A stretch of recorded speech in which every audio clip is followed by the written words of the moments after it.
Hello, everyone. It is I, the Fable of Fables, your new best friend. I'm checking out a video by Gundam Facts, as requested by Neo X Neo 2007. They requested it, I believe, a couple months ago. I'm so sorry it's taking me so long to get to it, but I have so many things, and I'm very not good at managing my time. I'm gonna be completely honest, but let's check it out. Also, I remember 2007, good year. I was in school then. I hated it. Goodness, that's loud.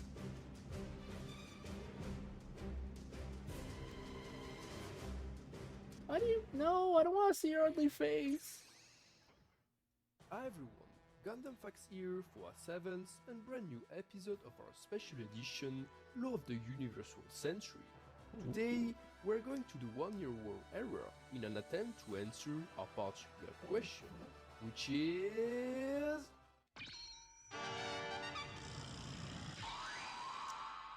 I want to know. I Yep, legitimately in want this to know. video, we are going to resense every variant of the Gogg-series and explore this very popular family of amphibious mobile suits. But let's start with the beginning.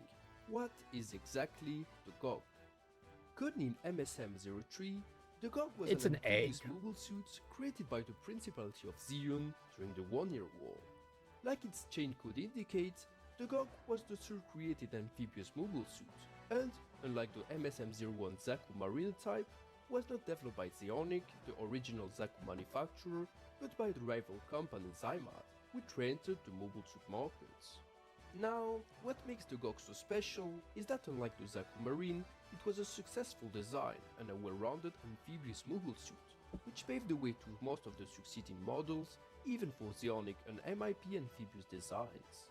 Due to that, the Gogg saved Zymat's reputation and gave the chance to get the funding for their new development project. Completed in March UC79, the Gogg was in fact truly a revolutionary design. Its particular silhouette, which rendered it sluggish and behemotish, was actually wanted by Zymat because of its hydronic properties. The limbs could retract for a better underwater cruising, and the shape of the head reduced water-induced resistance. Even better, the massive design, which initially was meant for pressure resistance, turned to be a hell of an asset, as it gave it immense defense in close combat, and it also stored a ballast coolant tank It looks like it's wearing a diaper. filled with seawater. But why would the Sorry, I Gogg think be it's this cooling cute. tank? Well, one of the revolutionary features of this mobile suit were its range weapons, approved for KIA M23 megaparticle guns. In early UC79, megaparticles cannons were only mountable on large warships, which were large enough to install large cooling systems and generators powerful enough to initiate the beams. Yeah. To solve these problems, the Federation had devised the ECAP technology, which involved ECAP's special cartridge which saw a certain amount of Minovsky particles, which would easily be converted into beams by a mobile suit-sized weapon. This method limited the number of shots, but it also removed the need of large cooling system, and miniaturization suddenly became easier. But in March UC79, the original designer of the ECAP, the V project, had not completed the first weapon using it, the Ares 78 Gundam and gun cannon rifles, and Zion, without this knowledge, had devised a less successful method to equip mobile suits with beam weapons. Ooh, Zion okay. simply advocated for miniaturization, pure miniaturization without compromises. However, at the time the Gogg was designed, the only type of mobile suit generators, the Zaku type and the Dawn type generators, were not powerful enough to generate beams, and the cooling systems were at the time too difficult to miniaturize I'm dying. Goodbye, guys. completely. Zymat, however, was able to create a new generator in the Gogg, which could power both of its new beam weapons. The addition of the seawater cooling system solved the issue of the cooling problems, and the Gogg appeared as one of the first mobile suits capable of firing beam weapons. Aside the Xia guns, the Gogg also possessed a pair of torpedo launchers mounted in the west near the beam cannons, which increased its firepower underwater. To enhance its close combat capability, I'm okay. I'm okay. I'm okay. It'd be funny if for some reason this video still goes up and I'm just straight up dead. Yeah. the Good standard lord. and manipulators were replaced by iron nails, which were large claws capable of cutting through even the famed Nula titanium. In addition, the Gogg was also equipped with a Frizzy Shard, which was a gel emitter located on the head, which would Actually, envelop the Gogg I'll be and right back. I need some water. I'm gonna make sure to edit this out, hopefully. protect it against naval mines. Oh boy, okay, I'm alive. I'm alive, I promise. Just, Jesus. I was eating a piece of bacon and I think it went down the wrong pipe or something. Jeebus. Alright, sorry about that. Increase its stealth to our sonars. With all these assets, the Gogg was a very performing mobile suit, Oh. and a terrifying asset for the Principality of Zion. In late May, the Gogg made its first appearance during the Battle of Osmoresby, where it devastated the Earth's Federation naval force ranks and sunk multiple Himalaya-class cruisers. However, despite its terrifying record, the Gogg was far from being perfect. Not only it had poor agility, but its operational time on land was limited to only 2 hours. The poorly framed body is often considered a main flaw, and the reason why the two redesign of the Gogg, the Origin and the Thunderbolt versions, are more complex to address. I don't like the Thunderbolt version. It looks so goddamn ugly. Sorry, you're probably gonna hear me do that a lot. I'm so sorry. Anyway, but yeah, I don't like the Thunderbolt version. It looks so This ugly. Because of all these reasons, it was soon phased out by other mobile suits from other manufacturers, like MIP's Zygogs, and by any of these successor variants we will see later in this video. Before the variants, there is the predecessor. The Gogg was derived from a prototype version, the MSM-0301 prototype Gogg. I don't know. I like the prototype dog. Looks silly. Looks evil too, but it looks kind of silly. After the failure of the MSM-02 Hydro test type, Zamet restarted from the ground their studies over the Zaku Marine type, thus linking the Gogg to the Zaku series. These studies led to the creation of the prototype Gogg, developed not on Earth but on Zion homeland inside 3. As expected, the result was mediocre. Oh First, yeah. the propulsion system was a complete failure, and the third generated extremely low, thus compromising its mobility underwater and the shore-like. On the weaponry side, it was not much better. Unlike the future Gogg, its RNL/N manipulator hybrids were faulty and couldn't cut properly, no L weapons are expected. The Megal particle gun could only fire scatter beams and not focus one, and the generator had an absurdly high output, something dangerous and completely unnecessary.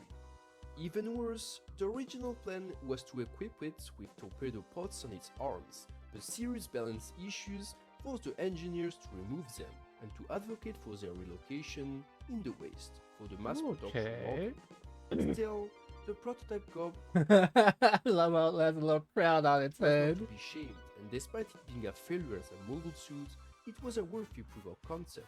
I love In the the little mass crown on production its head. phase, most of its critical Legacy. Your failure may be the foundation of another success. inflow were fixed, thus giving birth to the effective A and chunky little mean, but regular yeah, I Gogg. can see it. The Gogg in itself has very few variants, but there is one that needs to be mentioned. The Gogg-kai, aka MSM-03K, Ooh, holy moly, that is a long arm boy. is a subtropical amphibious variant of the Gogg, first introduced in the Fukushima Mobile Station.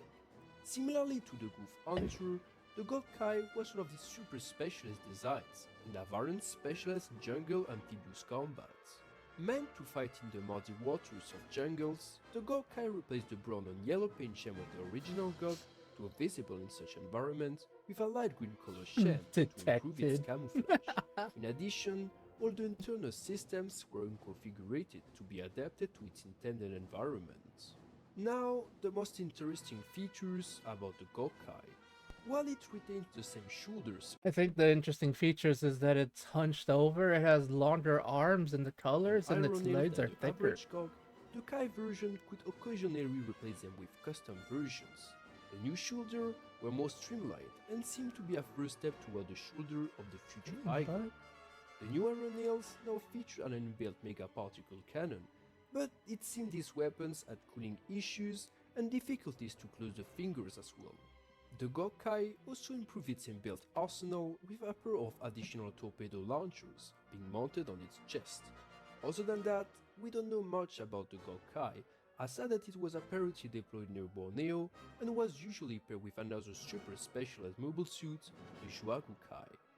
The Gogg-kai Interesting. is not very significant in itself, but Ah, this underground model is actually very interesting and is the transition toward all the remaining variants we will now present. Now, time to cover a very famous and popular variant of the Gogg-series. I call the Gogg Type C, widely known as the iGogg. oh my Introduced lord. to the OVA War in the Pocket, the iGogg was not just a random variant of the Gogg-series, but a well-rounded successor. The Gogg was a good mobile suit, but its flaw required to modify the design in order to fix them.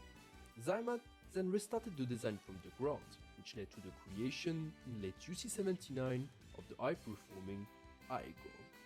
The iGogg was a very quick mobile suit, more compact, more streamlined and lighter. The iGogg had Oh, a it's far higher freaking performance horrifying. on land or underwater, and with its own paint sham, underwater camouflage was also ensured. At the time the iGogg was being developed, the Principality of Zion had already introduced the use of E-caps for beam weapons, and the designer of the iGogg, the California base, made sure the iGogg benefited from it. The iron nails of the original Gogg were replaced by less sharp and more versatile versions, the Vice Claws, which store a beam cannon in their palm. Powered through E-caps, the beam weapons of these Vice Oh, Claws Jesus, didn't dude. require no too powerful generators, nor the seawater cooling system used by the original Gogg, and thus the design of the iGogg became more compact as it discarded them. In addition, the iGogg received new weapons in the form of waist-mounted 120mm machine guns, and which were nothing more than inbuilt Zaku rifles. Other than that, the iGogg also introduced 4 torpedo launchers mounted in the head. Another interesting asset of the iGogg are its optional equipment. The iGogg could mount a supplementary jetpack meant to burst after with the water, but also special water-to-well missiles stored inside the Vice Claws and encased in a special containment pod when cruising on the water. These were shared with another mobile suit, the Zigok E, and were made possible due to inclusion of the United Maintenance Plan in their development, something very unusual for non-Granada developed mobile suits. The iGogg was a very powerful mobile suit, but it had its large share of flaws, notably its overcomplicated frame, its low defenses, as in War in the Pocket, and its production line became too short after the California base recapture, something which caused the iGogg to never reach mass production. However, to be fair, it was an excellent design that survived the 1-year war, with some units, owned by pirates, being still active as late as UC96. Oh no, not the pirates. A very underground mobile suit of the iGogg lineage. Now we will address the mysterious MSM-03 base, also known as the iGogg Modified or iGogg 2. The Ooh, iGogg 2 holy is an enhanced crap. version of the iGogg, which was produced in the later part of the 1-year war. Outlaw, the iGogg 2 was nothing more than graphic designer Kazuhisa Kondo redesign of the regular iGogg with its personal touch of realism. Later, the iGogg 2 was integrated to the UC continuity as an improved variant of the iGogg line. Still, Wait, hold stats-wise, on, I didn't as miss an that. improved variant Who are you? I'm you, but stronger. of the iGogg That's line. true. Still, stats-wise, the iGogg 2 is a strange case, due to the fact that despite being an improved version, its thrust, size, and generated output are identical to the average iGogg. So how is it an enhanced version? Well, despite some changed characteristics, the iGogg 2 has still its share of differences with the base model. The main difference is that the iGogg 2 has a longer head, and that the hydrojet thrusters are directly connected with this enlarged head rather than protruding from the back. With this, the underwater performance increased drastically, and the new enlarged head also stored the chemical carburants used by the optional jetpack of the iGogg. This meant that the iGogg 2 didn't need the jetpack anymore, and so it gained a greater versatility. The iGogg 2 deployment history is mostly unknown, but there is a known instance where this particular machine was used. In November or December UC79, the Principality of Zion started turning their attention toward a bastion of the Earth Federation Naval Force, a petroleum platform located in the Northern Sea. Thought impenetrable, this base was of high strategic value, and the Zion top brass devised a plan to destroy it by using a iGogg 2. The plan consisted in a young Zion soldier, Ensign Persing, infiltrating the base with a IGOG-2 and create a breach for the remaining amphibious troops to attack. There, the IGOG-2 would be confronted with the far inferior but more numerous Jim Aquas of the local garrison and engage them in combat. Ooh, Jim At the end Aquas. Guys, is there any people that made Jim Aqua videos? I need to check that of out. the operation, the data collected by Persing and his IGOG-2 were recovered in a secret record, but wherever this involved the survival of Persing or his mobile suit is still a mystery. And before we conclude this video, the last of the Gogg variants, the mighty but mysterious IGOG-High. Oh my The lord. Gogg was good, the IGOG variant, Hold on, holy moly pozzoli. the mighty Look at that coloring, but Jeebus. mysterious IGOG-High.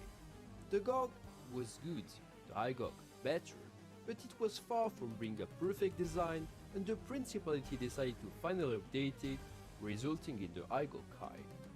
This meant that the IGOG-High is everything the IGOG was, but better. I'm you, but your This final meant form. higher Oh my generator lord. output, lighter weight, enhanced thrust, and more efficient vice clones, without fundamentally changing the design. Because of that, the IGOG-Kai is at 99% identical to the regular IGOG, if not for its paint sham, which is very similar to the Camphor paint sham.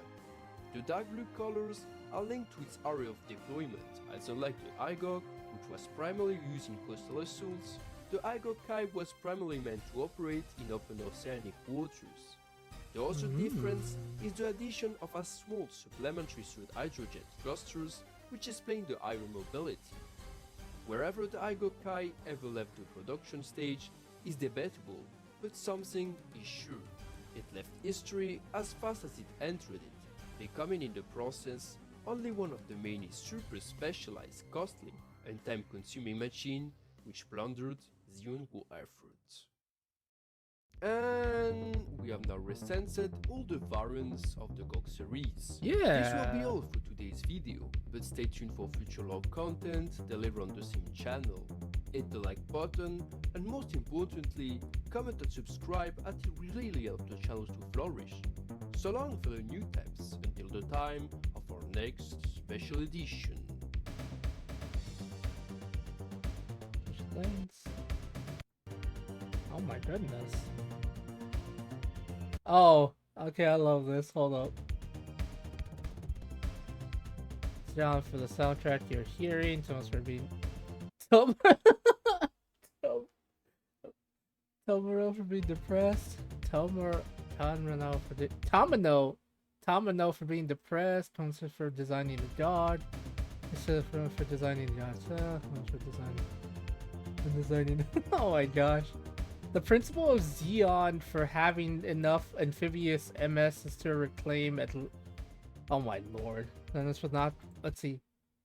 Sometimes for not so waterproof Zaku. Sometimes for creating the first successful amphibious model. Sometimes for the whole Zaku. Zak line. California base for making sure they got ECAPs. So for the unlimited plan.